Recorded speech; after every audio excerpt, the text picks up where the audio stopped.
professora Ellen Cordeiro, dando continuidade à disciplina Fisiologia Veterinária Básica, com a temática Sistema Endócrino, falando sobre a tireoide.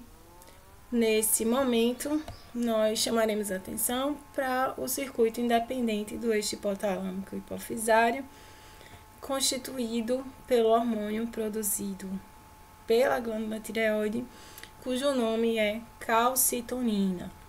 Então, a calcitonina, diferente do T3 e T4, é um hormônio peptídico com meia-vida de cerca de 5 a 10 minutos. Então, veja que, como já comentamos anteriormente, em virtude da tireoide possuir tipos celulares diferentes, contendo enzimas diferenciadas, ela é capaz de produzir nas células foliculares, junto com o colóide, que é a estrutura dos ácidos, os hormônios T3 e T4, enquanto que nas células parafoliculares ou célula C é produzida a calcitonina, sendo a calcitonina um hormônio do tipo peptídico, enquanto que o T3 e T4, como já conversamos, são hormônios do tipo aminoácido. Nesse caso, com propriedade quanto à solubilidade, são lipossolúveis, enquanto que a calcitonina, por sua constituição peptídica, é hidrossolúvel. Essa calcitonina, ela não é controlada pelo eixo hipotálamico hipofisário, daí constituir o sistema independente do eixo hipotálamico hipofisário, visto que o controle da sua secreção se dá pela concentração dos íons cálcio, principalmente, e também fósforo na corrente sanguínea. Então, quando as concentrações dos íons cálcio e ou fósforo estão elevadas na corrente sanguínea, esse é o start para que a calcitonina seja secretada pelas células C ou parafoliculares da tireoide, agindo para o controle desses elementos a nível de estrutura óssea, rins e trato gastrointestinal, como descreveremos a seguir na aula de controle do metabolismo do cálcio e do fósforo. Essa função da calcitonina, ela é oposta, ela é antagonista à do hormônio da paratireoide, que é o PTH. Então, enquanto a calcitonina busca reduzir os níveis elevados de cálcio e fósforo, o PTH ele vai tentar elevar, no caso, o nível de cálcio, enquanto o do fósforo ele vai ter também uma função de eliminação.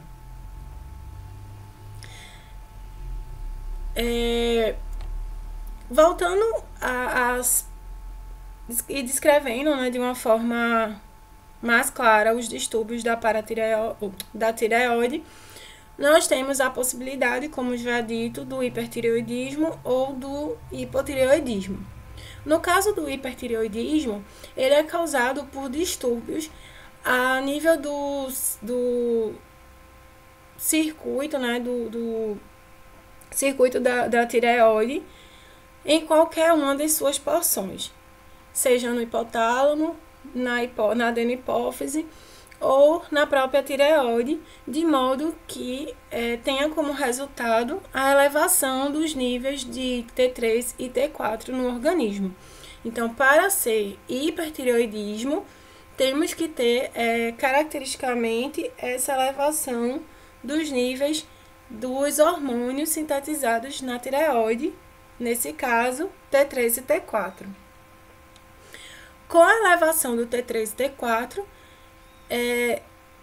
vai ter-se como resultado a elevação do metabolismo basal desse indivíduo, com grande gasto energético, como já comentamos, uma vez que o T3 e T4 é responsável pelo maior consumo de fontes energéticas, como lipídios, proteínas e carboidratos. Em virtude da grande atividade da tireoide, esse órgão ele vai aumentar de tamanho, ele vai hipertrofiar. o que também é marcante para o hipertireoidismo. Entretanto, não deve se confundir esta patologia com o bócio, onde também existe o aumento do tamanho da tireoide. Entretanto, os níveis de T3 e T4 eles estão baixos, sendo o bócio o resultado da carência do iodo. Então, nesse caso, pela carência do iodo, não vai ser possível uma síntese adequada de T3 e T4. Estando T3 e T4 baixos, consequentemente, o feedback negativo que eles exercem sobre hipotálamo e hipófise também estará baixo, o que culmina com a maior secreção de TRH e, consequentemente, de TSH, que, por sua vez, como já comentado, atuam na tireoide, estimulando essa glândula, inclusive com a sua hipertrofia em virtude do aumento da atividade das células foliculares, embora sem efetividade na síntese do T3 e T4. Então, o bócio e o hipertireoidismo, eles têm bases diferenciadas. Então, com a elevação do metabolismo basal, energético, mineral, em virtude da maior secreção de T3 e T4 no hipertireoidismo, nós vimos já que isso vai causar uma grande quebra das reservas energéticas, carboidratos, lipídios, proteínas, e por mais que o animal tenha um apetite mantido ou até elevado, ele manifesta, nesse quadro de hipertireoidismo, a perda de peso.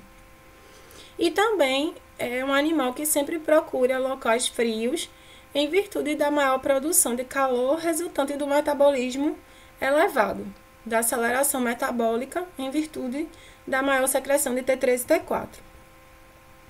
Assim como também é um animal que tende à agressividade e ao nervosismo, visto o T3 e T4 causar aumento da excitabilidade neuromuscular dos indivíduos. Também ocorrem as alterações vegetativas, de forma que é observado o aumento da frequência cardíaca, como já dito, pelo favorecimento que o T3 e T4 promove na atuação das catecolaminas do sistema cardiovascular, e também na alteração do influxo do íon cálcio e a diminuição do platô de contração cardíaca, aumentando a frequência cardíaca e também a força de contração cardíaca, que nesse caso é verificada como palpitação. E alterações mentais que podem chegar até mesmo à psicose, em virtude dessa excitabilidade nervosa que o T3 e T4 promovem no indivíduo. Então, são os quadros, característicos desse hipertireoidismo. Então, são animais que, em geral, apresentam-se bastante magros, apesar da ingestão de alimentos, como já dito, que tem essas alterações vegetativas, particularmente a alteração cardiovascular, o aumento no consumo de oxigênio em virtude dessa aceleração metabólica, e o aumento do volume da glândula tireoide. Então, principalmente, essas observações são feitas. Já no hipotireoidismo, teremos o quadro oposto, como já descrito. Então, enquanto no hipertireoidismo nós temos a aceleração da atividade da glândula tireoide, no hipotireoidismo nós temos a diminuição dessa atividade, com menor secreção de T3 e de T4, o que também pode se dar por falhas na secreção hormonal em qualquer nível do circuito tireoidiano, seja no hipotálamo, com a diminuição da secreção de CRH, ou na adenopófise, com a diminuição do hormônio TRH, no hipotálamo, TSH na adenohipófise ou da própria tireoide, com a diminuição de T3 e T4.